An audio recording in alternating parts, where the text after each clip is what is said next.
이 주일 아침 하나님께서 우리에게 주시는 생명의 말씀은 사무엘하 17장 1절에서 14절까지의 말씀이 되겠습니다. 사무엘하 17장 1절에서 14절 말씀. 오늘의 본문의 말씀은 좀 깁니다. 전체적인 맥락 아래서 우리가 또 오늘 말씀을 봐야 하기 때문에, 또한 역사와 관련된 일이 여기 있기 때문에 함께 좀 길지만 읽도록 하겠습니다. 시간 관계상 제가 말씀을 1절부터 14절까지 대독하겠습니다. 여러분께서는 눈으로 따라오시면서 이 안에 있는 내용의 흐름이 어떻게 진행이 되는지 살피시면서 우리 함께 읽도록 하겠습니다. 제가 대독하겠습니다. 아히도벨이 또 압살롬에게 이르되 이제 내가 사람 12,000명을 택하게 하소서. 오늘 밤에 내가 일어나서 다윗의 뒤를 추적하여 그가 곤하고 힘이 빠졌을 때에 기습하여 그를 무섭게 하면 그와 함께 있는 모든 백성이 도망하리니 내가 다윗 왕만 쳐 죽이고 모든 백성이 당신께 돌아오게 하리니 모든 사람이 돌아오기는 왕이 찾는 이 사람에게 달렸습니다. 그리하면 모든 백성이 평안하리이다 하니 압살롬과 이스라엘 장로들이 다 그 말을 옳게 여기더라. 5절입니다. 압살롬이 이르되 아렉 사람 후세도 부르라. 우리가 이제 그의 말도 듣자 하니라. 후세가 압살롬에게 이르되 압살롬이 그에게 말하여 이르되 아히도벨이 이러하게 말하니 우리가 그 말대로 행하랴. 그렇지 아니하거든 너는 말하라 하니 후세가 압살롬에게 이르되 이번에는 아히도벨이 베푼 계략이 좋지 아니하나이다 하고 또 후세가 말하되 왕도 아시거니와 왕의 아버지와 그의 추종자들은 용사라. 그들은 들에 있는 곰이 새끼를 빼앗긴 것 같이 격분하였고 왕이 붙이는 전쟁에 익숙한 사람인즉 백성과 함께 자지 아니하고 지금 그가 어느 굴에나 어느 곳에 숨어 있으리니 혹 무리 중에 몇이 먼저 엎드러지면 그 소문을 듣는 자가 말하기를 압살롬을 따르는 자 가운데서 패함을 당하였다 할지라. 비록 그가 사자 같은 마음을 가진 용사의 아들이랄지라도 낙심하리니 이는 이스라엘 무리가 왕의 아버지는 영웅이요 그의 추종자들도 용사인 줄 알미니이다. 나는 이렇게 계략을 세웠나이다. 온 이스라엘을 단부터 브엘세바까지 바닷가에 많은 모래같이 당신께로 모으고 친히 전장에 나가시고 우리가 그 만날 만한 곳에서 그를 기습하기를 이슬이 땅에 내림같이 우리가 그의 위에 덮여 그와 그 함께 있는 모든 사람을 하나도 남겨두지 아니할 것이요 또 만일 그가 어느 성에 들었으면 온 이스라엘이 밧줄을 가져다가 그 성을 강으로 끌어들여서 그곳에 작은 돌 하나도 보이지 아니하게 할 것이니이다 하매 압살롬과 온 이스라엘 사람들이 이르되 아렉 사람 후세의 계략은 아히도벨의 계략보다 낫다 하니 이는 여호와께서 압살롬에게 화를 내리려 하사 아히도벨의 좋은 계략을 물리치라고 명령하셨음이더라. 아멘. 오늘 고난과 섭리라는 주제를 가지고 우리 함께 주의 말씀을 나누도록 하겠습니다.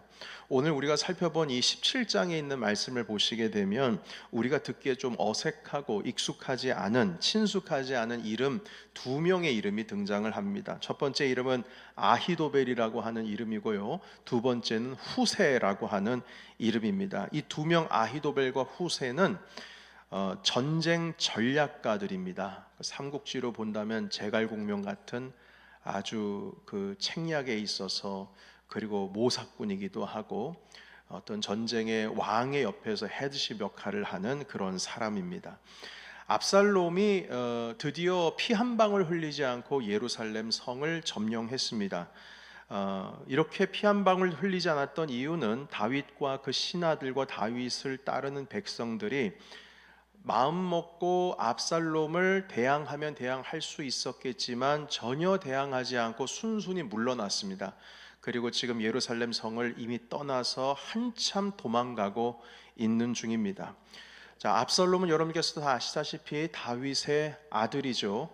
다윗의 아들 압살롬이 쿠데타를 일으켜서 아버지를 끌어내리고 죽이고 자기가 왕이 되려고 합니다. 압살롬의 옆에는 아히도벨이라고 하는 책사가 있었는데 이 아히도벨은 도대체 누구냐라고 했을 때 여러분 우리가 이 사실을 알면 깜짝 놀랍니다. 바로 우리아의 아내 밧세바의 할아버지가 되겠습니다. 다윗이 밧세바와 나중에 다시 결혼을 했기 때문에, 그래서 낳은 아들이 솔로몬이죠. 밧세바와 다시 결혼을 했기 때문에 어떻게 보면 아히도벨이 다윗과 무관하지를 않습니다. 가족과도 같은 사람이죠.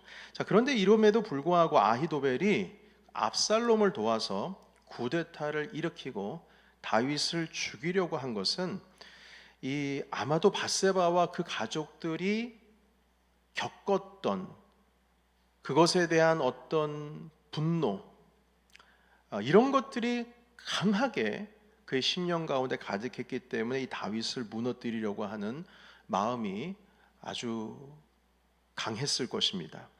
그러니까 다윗이 우리아를 죽이고 밧세바를 범한 순간 그 가정에는 수많은 갈등과 아픔이 시작되었죠. 모든 것이 다 바뀌어야 되니까요. 그리고 이제는 우리아가 아닌 다윗을 바라보기 싫어도 바라봐야 하는 그 상황 가운데 있으니까요. 그러니까 이에 대한 분노가 가득했던 아히도벨은 기꺼이 다윗만 무너뜨릴 수만 있다면 모든 것을 할 수 있다 해서 압살롬을 도와서 다윗을 잡을 계획을 하고 있는 겁니다. 아히도벨은 잔인한 책략사였습니다. 지혜로운 책략사이기도 하면서 아주 잔인한 사람이었습니다. 다윗의 아들 압살롬이 물리적으로 예루살렘 성을 점령할 것뿐만 아니라 여전히 그 성에 남아있는 다윗의 흔적이 있습니다. 그리고 다윗의 권위가 아직 백성들의 마음에 사로잡혀 있습니다. 그러니까 다윗을 따르고 참 안타까워하는 마음이 백성들 안에 있다는 것이죠.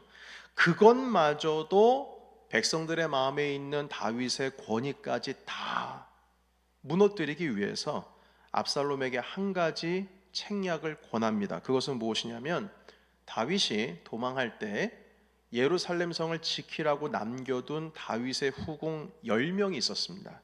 그 10명과 모두 돌아가면서 동침할 것을 권한 겁니다. 강제적으로요. 감히 어떻게 아들 압살롬이 아버지 다윗의 후궁들을 겁탈할 수 있을까? 이건 너무나도 비윤리적인 일이고 상상도 하기에 참 어려운 일이고요. 그리고 이것은 도저히 상상도 할 수 없을 정도의 잔인한 일들이었고 비윤리적인 일들이었지만, 이렇게 할 때에만 지금 이 성 안에 남아있는 다윗의 흔적과 다윗의 권위가 한 번에 무너지고 백성들의 마음을 사로잡을 수 있는 그런 기회가 될 것입니다. 이렇게 한 거예요. 왜냐하면 어차피 백성들은 힘 있는 사람을 따르게 됩니다. 다윗은 이것으로 인해서 끝난 겁니다. 여러분, 그 고대 근동 사회에 있어서는요, 전쟁을 할 때 승리한 왕이 패배한 왕의 아내를 다 데려가는 문화가 있었습니다. 그러니까 압살롬이 아버지 다윗과 전쟁을 해서 승리했다는 것을 확실히 보여주기 위해선 모든 사람들의 문화 가운데 잡혀 있는 그것을 행해야 된다는 겁니다. 그러니까 이런 책략을 내놓았을 때 압살롬이 결론적으로는 그 책략을 따랐습니다. 다윗이 과거에 밧세바 목욕을 하던 것을 지켜봤던 그 왕궁의 옥상 위에 천막을 세워놓고 대낮에 아버지 다윗의 후궁 10명을 돌아가면서 한 명씩 한 명씩 범하게 됩니다. 이게 다 모든 사람들이 보는 가운데 일어났습니다. 아히도벨의 전략이었죠. 잔인했습니다. 비윤리적이었습니다. 그러나 그 책략은 아주 효과적이었고 그리고 성공적이었습니다. 아히도벨은 이뿐만 아니라 또 한 가지의 계책을 하나 내놓습니다. 그것은 무엇이냐면 지금 당장 1만 2천 명의 소수의 정예부대를 데리고 다윗을 따라잡자는 겁니다. 그리고 속전속결로 처단해서 다윗 왕만 잡아서 죽이면 지금 다윗을 따라 도망다녔던 그 신하들과 모든 백성들이 다 압살롬 당신에게로 돌아올 겁니다. 이렇게 책략을 내면서 지금 때가 이 다윗이 사람들을 다 데리고 가기 때문에 기동력이 빠르지 않습니다. 느립니다. 그리고 지금 얼마 지나가지 않고 급하게 도망을 가기 때문에 모두 다 피곤하고 지쳤을 겁니다. 이때 잡아야 됩니다. 이렇게 책략을 냈어요. 그래서 이때가 적기라는 겁니다. 그런데 압살롬이 이 책략을 딱 들었을 때 너무나 좋은 책략 같은 거예요. 얼마 안 지났으니까 지금 당장 가서 아버지를 잡아오면 되겠다 싶은 거죠. 많은 장로들과 거기에 있었던 책략가들도 아히도벨의 책략이 너무 좋다고 했어요. 그런데 압살롬이 또 다른 책략가인 후세를 불렀습니다. 후세도 아히도벨 못지않게 훌륭한 책략가였는데요.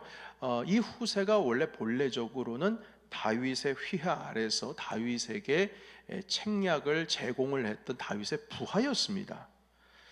그러니까 이 압살롬의 입장에 있어서는 후세가 다윗을 따라서 도망갈 줄 알았는데 도망을 가지 않고 성에 남아 있었어요.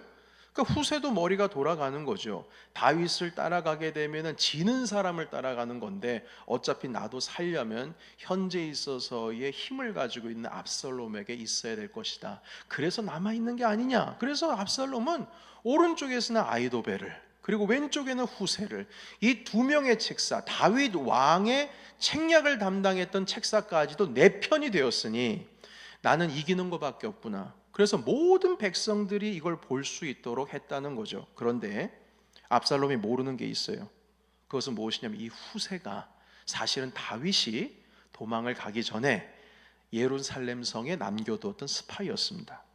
그러니까 후세는 일부러 다윗을 따라 도망하지 않고 압살롬 곁에 남게 된 겁니다. 그러니까 이 대단한 책략가였기 때문에 압살롬은 후세가 남아있는 것을 의심 하나 하지 않고 아버지를 따르려고 했던 후세가 눈치 빠르게 이제 나를 따르는구나 너무 좋아하고요, 의심 하나 한 번 하지 않는 겁니다. 그리고 자기 사람으로 받아 주었어요.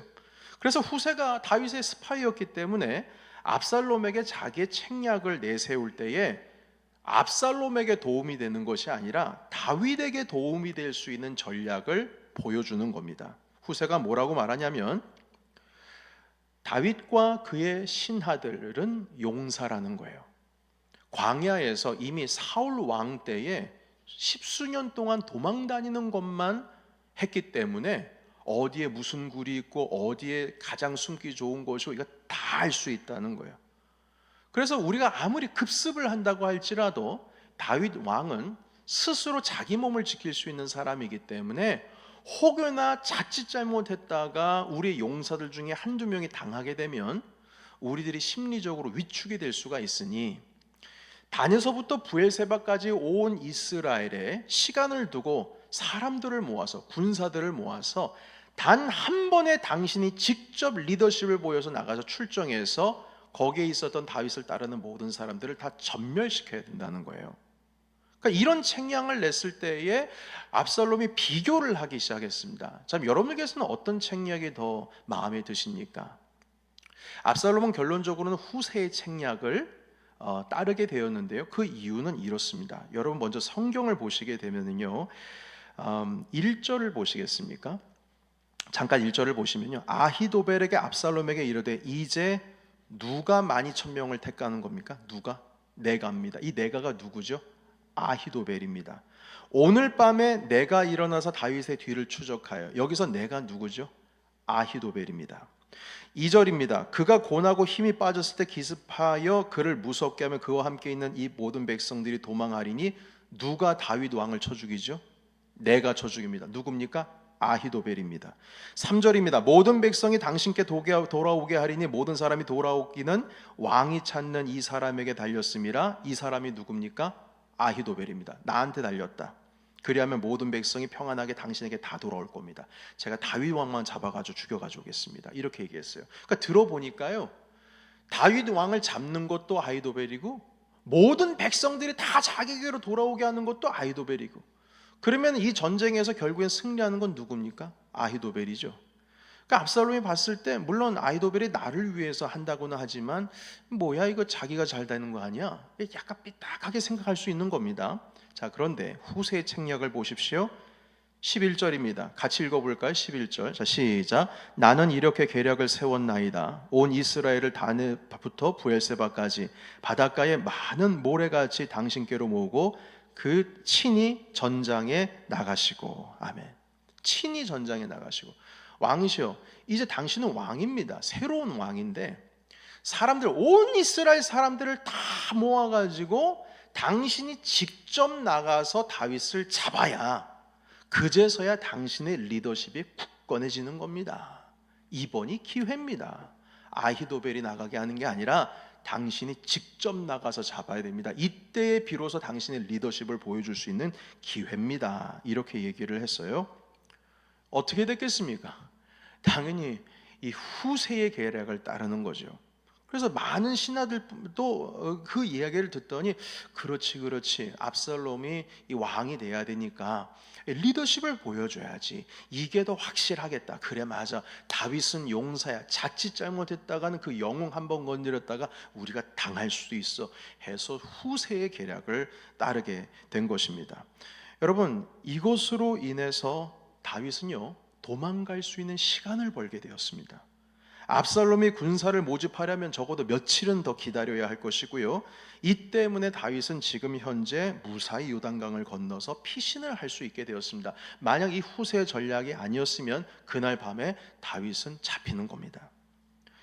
압살롬이 아히도벨의 모략이 아닌 이 후세의 전략이 더 좋다고 하면서 그 후세의 모략을 선택했을 때 이건 압살롬의 선택이긴 하지만 본래적으로 이것은 다 하나님의 계획 가운데 있었다, 이렇게 말씀합니다. 14절의 말씀을 한번 보실까요? 14절 같이 읽겠습니다. 한 번 더요. 자, 시작. 압살롬과 온 이스라엘 사람들이 이르되 아렉 사람 후세의 계략은 아히도벨의 계략보다 낫다 하니 이는 여호와께서 압살롬에게 화를 내리려 하사 아히도벨의 좋은 계략을 물리치라고 명령하셨음이더라. 아멘. 이 뜻은 무슨 뜻이냐면 압살롬이 재난을 당하도록 아히도벨의 좋은 계략을 택하지 않게 하려고 주님께서 그렇게 하셨다, 이렇게 말씀합니다.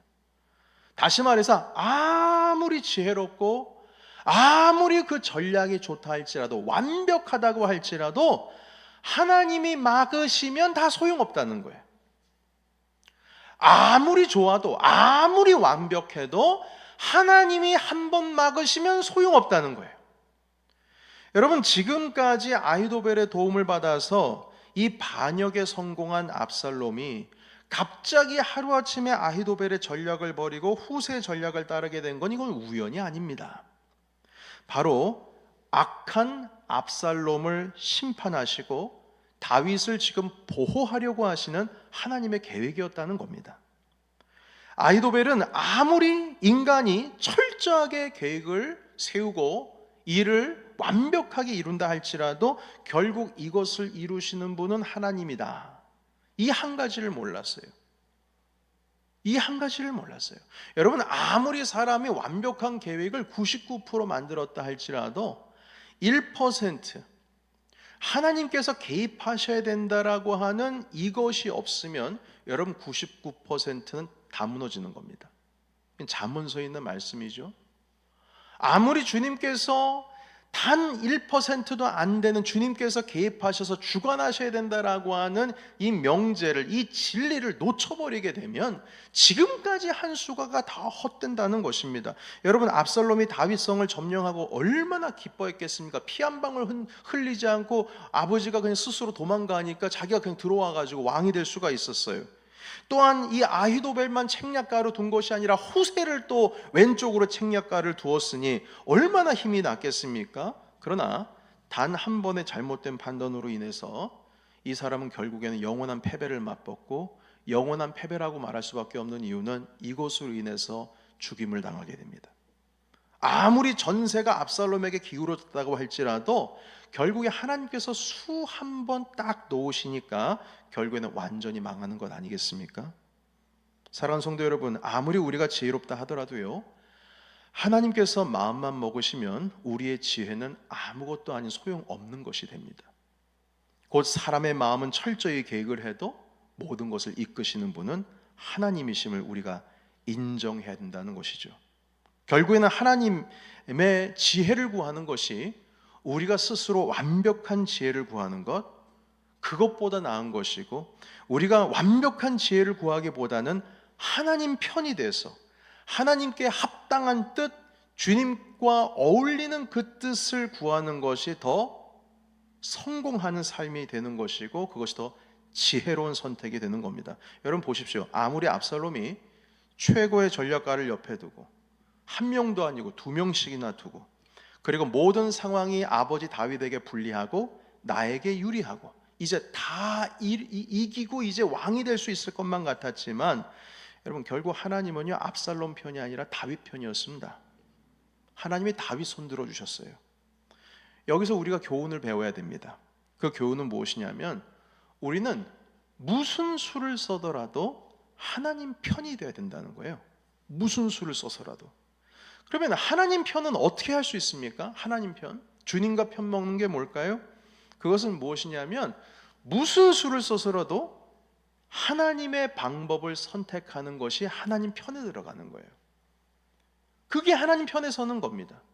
어떤 방법을 써서라도 그 방법은 하나님께서 원하시는 방법이어야 된다는 거예요. 그런데 여러분 압살롬의 방법은 하나님의 방법이 아니었습니다. 아버지 다윗의 후궁들을 많은 사람들이 보는 앞에서 겁탈해서 다윗의 권위를 한순간에 꺾어버리는 것은 백성들의 마음을 단숨에 사로잡을 수 있는 효과적이고 지혜로운 책략이긴 했어요. 그러나 그것은 잔인하고 비윤리적인 것이었습니다. 하나님께서 원하시는 방법이 아닙니다. 최고의 책략이었지만 하나님께서 고개를 돌려버리실 그런 책략이었죠. 이건 주님의 방법과 거리가 멉니다. 여러분 하나님의 방법대로 해야 내가 하나님 편 되는 거예요. 하나님의 방법대로 해야 하나님이 내 편 되어 주시는 겁니다. 여러분 다윗의 모습을 보시기 바랍니다. 지난번에도 우리가 함께 살폈듯이 다윗이 도망을 하게 될 때 베냐민 지파 중에 시므이라는 사람이 갑자기 어디선가 나타나서 바후림 근처에서 먼지가 날리도록 돌을 던지면서 다윗을 저주했습니다. 그런데 다윗이 가만히 있었어요. 그 이유는 저주권이라고 하는 것은 나에게 있는 것이 아니라 하나님께 있다. 원수 갖는 것은 나에게 있는 것이 아니라 하나님께 있다라고 고백하면서, 왜냐하면 그게 진리니까 하나님께 다 맡겨드렸어요. 그러니까 방법을 선택함에 있어서 나에게 유리한 방법을 선택하는 것이 아니라 하나님께 유리한 방법, 주님의 원하시는 방법을 택하시고 주님의 원하시는 그 뜻이 담겨있는 성경대로 가시는 거죠. 그리고 또 한 가지는 자기가 지금 벌 받고 있는 중이잖아요. 벌을 받고 있습니다. 그러니까 밧세바를 범하는 것으로 인해서 지금 칼바람이 분다고 나단 선지자가 얘기를 했는데, 이에 따라 지금 이 벌을 받고 있는 중인 것입니다. 그걸 알고 있기 때문에 내가 뭘 할 수 있을까? 벌 받는 사람이 주님 앞에서 뭘 할 수 있을까? 그냥 그 벌을 달게 받고 있는 겁니다. 오히려 내가 이렇게 불쌍한 가운데 이 원통함을 주님께서 보시고 이것을 모두 선으로 바꿔주실 것이다, 이렇게 말하면서 자신을 따르는 용사들에게 잠잠히 있으라 말합니다. 그리고 결국 압살롬이 죽게 되었지요. 이 전략에서 실패하고 죽게 되었는데 다시 황궁을 하게 되었습니다. 그런데 다윗이 다시 황궁할 때에 자기를 저주했던 시므이가 저주했던 그 바후림이라고 하는 장소에서 또 나타나게 된 거예요. 그런데 이번에는 이 시므이가 넙죽 엎드립니다. 왕이시여 용서해 주세요. 제가 잠시 미쳤나 봅니다. 저의 죄를 저에게로 돌리지 마십시오. 용서해 주세요. 이때에 다윗이 두려워 떨고 있는 시므이를 죽이지 않았습니다. 심지어 맹세까지 했어요. 내가 너를 죽이지 않겠다. 여러분 이것은 무엇이냐면 하나님의 방법과 주님의 뜻을 선택하는 거예요. 다 하나님께 맡겨드립니다. 원수 갚는 것은 내 책임과 내 의지가 아니라 이것은 하나님께 속한 것이다. 그리고 심지어 오래전에 다윗은 사울에 대한 심판도 스스로 하지 않았습니다. 하나님의 방법이 아니라고 생각을 했기 때문입니다. 여러분 용사들은, 다윗의 용사들은 이건 주님이 우리에게 주신 기회입니다 했지만 아니다, 이건 하나님의 방법이 아니다. 심지어 사울의 옷자락 하나 배운 것까지도 스스로 죄책감을 가지고 통회한 마음을 가지고 있었던 사람입니다. 여러분 이것이 다윗의 영성이에요. 가장 위기인 순간에 그것을 하나님의 방법으로 그 문제를 해결해 나가고 있는가?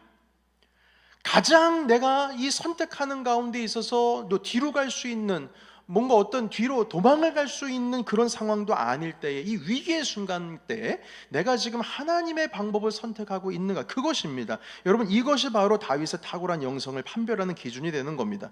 그런데 여러분 대부분의 사람들은 어떻게 하냐면 하나님의 방법이 아니라 나에게 유리한 방법을 선택합니다. 나에게 유리한. 그래서 여러분, 그 다윗 왕의 용사들이 사울 왕을 죽일 수 있는 기회를 맞이했을 때 그들은 이렇게 해석했어요. 왕이시여, 이건 하나님께서 우리에게 주신 기회예요. 그건 누구에게 유리한 판단입니까? 자기에게 유리한 판단이에요. 사울 왕만 죽이면 우리는 다 해방입니다. 그러나 다윗은 자기에게 유리한 방법을 택한 것이 아니라 이것은 하나님께서 원하시는 것이 아니다, 그리고 딱 잘라버렸어요. 그래서 다윗은 후궁도 남겨놓고 예루살렘도 남겨놓고 하나님께서 내게 벌을 주시는 것이니 나는 이 벌을 받아야 한다 하면서 자기를 욕하고 있는 시므이도 뒤로 두고 그냥 도망가고 있는 것이죠. 여러분, 나에게 유리한 방법을 택하는 건 사람들의 방법이라고 그랬죠. 그래서 압살롬이 그렇게 장신의 아버지 다윗에 대한 후궁, 다윗의 후궁에 대한 계책을 그렇게 세운 겁니다. 이게 하나님의 기준에 맞는 건지 안 맞는 건지 이게 중요한 것이 아니라 이렇게 함으로 인해서 나에게 유리한가 유리하지 않는가, 나에게 손해를 보는 것인가 나에게 이익이 되는 것인가, 이것만 따지고 아무리 잔인해 보여도 아무리 이것이 비윤리적으로 보여도 그 일을 하는 겁니다. 이게 압살롬의 영성이에요. 하나님은 안중에도 없어요. 자기에게 가장 유리할 것 같고 자기가 다 이길 것 같은 그것만 선택해서 따라가니까 어떻게 됩니까? 압살롬은 무너지는 것이죠. 후세가 벌인 계략 가운데 빠져들게 되는 것입니다. 하나님께서 수 한 번 딱 놓은 것으로 인해서 완전히 그날로 무너지게 되는 거예요. 여러분, 오늘 주신 이 말씀 가운데 또 한 가지 교훈은 무엇이냐면, 여러분 17장 14절에 한 구절 더 보도록 하겠습니다. 14절의 말씀 한 번 더 보실까요? 자, 읽겠습니다. 시작. 압살롬과 온 이스라엘 사람들이 이르되 아렉 사람 후세 계략은 아히도벨의 계략보다 낫다 하니 이는 여호와께서 압살롬에게 화를 내리려 하사 아히도벨의 좋은 계략을 물리치라고 명령하셨음이더라. 아멘. 이 말씀 또 반복해서 읽었습니다. 이 말씀을 보게 되면 하나님께서 압살롬에게 화를 당하게 하시려고 아히도벨의 좋은 계략들이 사람들에게 의해서 택함받지 못하게 하셨다, 이렇게 말씀을 합니다. 결국 이것이 치명적인 실수였죠. 이것 때문에 압살롬이 결국에는 그날로 죽임을 당하게 되는 겁니다. 자, 그런데 여러분, 이 치명적인 실수, 이거는요 본인의 실수라기보다는 하나님의 계획하심인데 결국 하나님께서 다윗을 돕고 있다라고 하는 것을 보여주시는 말씀입니다. 자, 그런데 여기서 한 가지 놓치지 말아야 될 것은 무엇이냐면요, 다윗이 지금 벌을 받고 있다는 사실입니다. 우리 다 알고 있죠. 그런데 이상하게 다윗은 벌을 받고 있는 중에도 하나님의 도움을 받고 있다는 겁니다. 여러분, 이게 이해가 되십니까? 지금 하나님의 도움을 받으면서 주님께 벌 받고 있는 거예요. 아이러니한 상황이 두 개가 동시에 진행이 되고 있습니다. 아들 압살롬에 의해서 지금 구테타를 당하고 몸을 피신하는 것 자체가 하나님께로부터 밧세바 사건을 통한 그것으로 인해서 벌을 받고 있는 것인데, 다윗은 지금 벌 받고 있으면서도 동시에 하나님의 도움을 받고 있어요. 사랑하는 성도 여러분, 이게 하나님의 마음입니다. 하나님께서는 그 죄로 인하는 벌을 내리시는 과정에서도 주님의 마음속에서는 벌 받고 있는 그 사람을 망하게 하기 위해서 주님께서 벌을 주시는 게 아니라, 그게 주님의 의도가 아니라 다시 우리가 제대로 회복되게 하시는 것이 하나님의 의도인 겁니다. 그러니까 벌 주시면서도 도움을 주시는 분이세요. 다윗에게 벌을 내리시는 순간에도 주님께서는 다윗을 전적으로 돕고 계셨던 겁니다. 그래서 여러분, 우리가 혹시 실수를 했다고 해도, 그리고 우리가 혹시 죄를 지었다고 해도 우리가 분명히 알아야 될 것은, 만약에 내가 지금 실수했구나, 죄를 지었구나, 이것을 깨달은 즉시 우리는 그 어려운 일, 그 앞에 있는 무서운 일을 당하는 방식이 이게 내가 하나님께서 원하시는 방식을 내가 택한 건지, 아니면 내가 내 유익을 위해서 결국에는 지푸라기도 하나 잡을 심정으로 그것을 택한 것인지를 생각해 봐야 합니다. 내가 하나님의 마음에 합하려고 지금 하는 것인지, 아니면 이것에 대해서 내가 지금 피하려고 하는 것인지를 살펴야 된다는 것이에요. 여러분, 만약에 말입니다, 하나님께서 다윗을 도와주려고 하세요. 벌 주시면서도요. 어떻게든 도와주시려고 하는 그 찰나의 말입니다. 바후림이라는 곳에서 시므이라는 사람이 돌을 던지고 다윗을 저주하고 있었어요. 그런데 다윗이 그 모습을 보고 요압에게 말합니다. 자신들의 용사들에게 말합니다. 야, 너희 둘 중에 누구 한 명이라도 가서 저 시므이의 목을 가지고 와라. 어떻게 왕을 저렇게 저주할 수 있느냐? 저 개보다도 못한 자의 머리를 쳐가지고 와라. 이렇게 만약에 다윗이 명령을 내렸다면, 주님께서 도와주려고 하시는 그 찰나의 그 일이 일어났다면 여러분 이게 어떻게 됐을 법하셔요? 생각하세요? 원수 맺는 것은 하나님께 있다. 심판하는 것도 하나님께 있다. 이것이 진리이고 성경에서 하시는 말씀이고 지금까지 다윗이 붙들고 있었던 것인데, 그래서 사울 왕도 직접 손을 대지 않고 있었던 것인데, 시므의 목을 가져오는 순간 주님의 도우심은 이게 오리무중입니다. 어디로 행방이 튈지를 몰라요. 물론 제가 하나님이 아닙니다만, 제가 만약에 주님이라면 순간 조금 당황했을 것 같아요. 야, 이 다윗이 내 마음에 합한 줄로 알았는데 이 자기 마음대로 하네. 자기 감정 가는 대로 하네. 자기에게 능력이 있다고 칼을 함부로 휘두르네. 아니, 이 녀석 정신 차린 줄 알았는데 이 정신 못 차리고 있구만. 혹시라도 주님께서 그 시간을 뒤로 물으셨던지, 혹시라도 주님께서 당신께서 도와주려고 하셨던 마음을 잠깐 놓으실 수 있다는 생각을 해봅니다. 왜요? 하나님의 마음에 합한 행동이 아니라 주님께서 기회를 주시고자 하시는 가운데 스스로 그것을 놔버리기 때문인 것입니다. 여러분, 우리가 벌을 받고 있는 상황 속에서도 우리가 잘못을 깨닫고 그 길에서 돌이키는 즉시 하나님께서 우리를 도우실 것을 우리는 알아야 됩니다. 그래서 우리가 선택하는 방법, 이 위기의 순간에 내가 하나님의 방법을 선택할 것인지 아닌지에 대해서 신중하게 생각을 하고 우린 주님의 방법을 택함으로 말미암아 하나님 편에 서야 된다는 겁니다. 여러분, 우리가 주님의 방법을 하지를 않으면 주님의 반대편에 서게 되는 거예요. 하나님께서 생각하기를 다윗이 시므의 목을 베는 순간 하나님께서는 야, 다윗이 내 편인 줄 알았는데 내 편이 아니구만. 압살롬은 그 순간에 치명적인 실수를 한 겁니다. 하나님 편에 설 수가 없어요. 애초부터 그는 그런 사람이에요. 아무리 지혜롭다 한들, 자기에게 능력이 있다 한들 그거 한번 제대로 사용하지 못하고 무너지는 겁니다. 왜냐? 주님 편이 아니었거든요. 사랑하는 성도 여러분, 이 시간 권고합니다. 권면합니다. 우리가 혹시라도 실수하고 우리가 하나님 아버지 앞에서 죄를 짓고 있는 순간 가운데 있어서도 이게 죄라고 하는 것을 깨닫고 우리가 실수했다라고 하는 것을 깨닫는다면 그 순간 내가 지금 하나님 편에 서야 하는가, 아니면 내 생각과 나에게 유리하고 나에게 이로운 것을 선택해야 된 것인가, 그 갈림길에서 주님을 선택해야 된다는 겁니다. 하나님의 방법입니다. 그래야지 우리는 하나님 편이 되는 거예요. 우리가 주님 편이 되었을 때 우리가 벌 받고 있는 상황 가운데서도 주님의 도움을 받을 수가 있는 겁니다. 만약 주님의 편에 서 있지 못하면 주님께서 도움을 받을 수 있는 길을 우리가 스스로 끊어버리는 것과 똑같다는 것이죠. 여러분, 우리는 주님 앞에 서 있어야 됩니다. 오늘 이 말씀을 통하여서 내가 지금 나에게 유리한 선택을 하고 있는가, 아니면 하나님의 마음에 합한 것을 선택하고 있는가, 혹시 이것이 나의 감정에 끌려서 선택하고 있는가, 아니면 우리가 주님의 그 영광을 위하여 주님의 마음에 합한 하나님의 방법을 선택하고 있는가, 그것으로 인해서 나는 하나님 편인가 아니면 하나님 반대편에 서 있는가, 이것이 결정이 될 겁니다. 그래서 여러분, 우리는 위기 가운데 있을 때 감정적으로 대처하는 것이 아니라 철저하게 영적으로, 이성적으로 선택해야 됩니다. 그리고 철저하게 우리의 이성과 영성은 하나님을 향해 있어야 됩니다. 이것을 깨달아야 우리가 극히 어려운 상황 가운데서도 하나님의 도움을 받고, 벌 받는 순간이라고 할지라도 주님의 전적인 도우심을 받고 그 길 가운데서 벗어날 수가 있는 것입니다.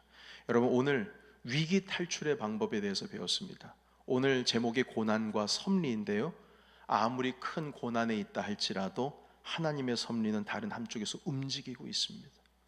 아무리 아히도벨의 계략이 최고의 계략이라고 할지라도 하나님께서 수 한 번 놓으시면 틀어지는 그 섭리 가운데 우리가 있습니다. 여러분, 사람의 계획이 성공하는 것이 아니라 하나님의 섭리가 이기실 줄로 믿습니다. 이것을 믿는 믿음으로 여러분들의 삶 가운데 어떤 순간에도 하나님의 방법을 선택해서 아버지의 편에 서서 모든 상황에서 결국 이기시는 저와 여러분이 되시기를 예수 그리스도의 이름으로 축원합니다. 아멘. 기도하겠습니다. 살아계신 하나님, 아히도벨의 계략이 완벽한 계략이라 할지라도 결국 하나님께서 수 한 번 놓으심으로 말미암아서 무너지는 것을 볼 수 있었습니다. 하나님 편에 서지 않았기 때문입니다. 주님, 우리가 죄를 받고 또한 벌 받는 상황이라 할지라도 하나님의 방법을 선택하는 순간 우리는 하나님 편이 됩니다. 그래서 다윗은 주님께로부터 벌 받는 상황 속에서도 도움을 받고 있었습니다. 주님, 우리는 부족합니다. 연약합니다. 실수투성입니다. 그러나 어떤 순간에도 주님 편에 반대편에 서지 않도록 하시고 어떤 순간에도 우리의 감정의 기초에 선택하는 것이 아니라 오직 하나님의 마음에 합한 결정을 내릴 수 있도록 우리의 영성과 우리 마음 가운데 함께하여 주시옵소서. 하나님, 그리하여서 우리가 죄 받고 있는 가운데 있어서도 하나님의 도움을 받기를 원하며 어떤 상황에서 주님 승리하기를 원합니다. 주님, 우리를 인도하여 주시옵소서. 우리 다 같이 말씀 붙들고 주님 앞에 기도하며 나가길 원합니다. 기도하겠습니다. 살아계신 하나님 아버지, 오늘 주신 말씀으로 인하여서 오늘도 하나님 편에 서기를 원합니다. 하나님의 방법을 선택하기를 원합니다. 주님의 선택 가운데 기로에 있어서 나에게 유리한 것을 선택하는 것이 아니라 하나님의 마음에 합한 것을 선택할 수 있는 우리 모든 주님의 아들과 딸들이 되게 하여 주시옵소서. 하나님, 그때 우리가 죄 가운데 있다 할지라도 하나님의 도움을 받는 것이 됩니다. 다윗은 벌받고 있는 중에서도 전적인 하나님의 도움을 받고 있었습니다. 하나님 아버지, 우리가 실수했을 때, 이 모든 것을 깨달아 알았을 때 바로 하나님 아버지 우리에게 유익한 결정이 아니라 하나님의 마음에 합한 결단을 내릴 수 있는 이성과 감정과 영성을 허락하여 주시고, 그리하여 우리 삶 속에서 아버지만 높이시고 하나님 아버지, 아버지의 존귀 영광 받으시고 하나님 아버지, 우리가 날마다 주님 안에서 승리할 수 있도록 인도하여 주시옵소서. 살아계신 하나님 아버지, 우리는 주님의 것을 선택합니다. 나의 유익을 위하여 선택하는 것이 아니라 하나님의 마음에 합당한 것을 선택합니다. 그것이 바로 하나님 편에 서게 되는 것입니다. 이 진리의 말씀 우리가 오늘도 깨닫게 하시고, 우리가 하나님 혹여나 실수하여 죄를 짓는 가운데서도 주님의 긍휼하심을 얻고 주님의 은혜를 얻을 수 있는 사랑받는 주님의 아들과 딸이 되게 하옵소서. 아무리 어려운 고난 속에서도 주님의 섭리는 움직입니다. 아무리 하나님 불리한 상황 속에서도 하나님의 섭리는 움직입니다. 그 섭리 따라서 우리는 주님을 의지합니다. 우리와 함께하여 주옵소서. 예수 그리스도의 이름으로 기도하옵나이다. 아멘. 우리 다 같이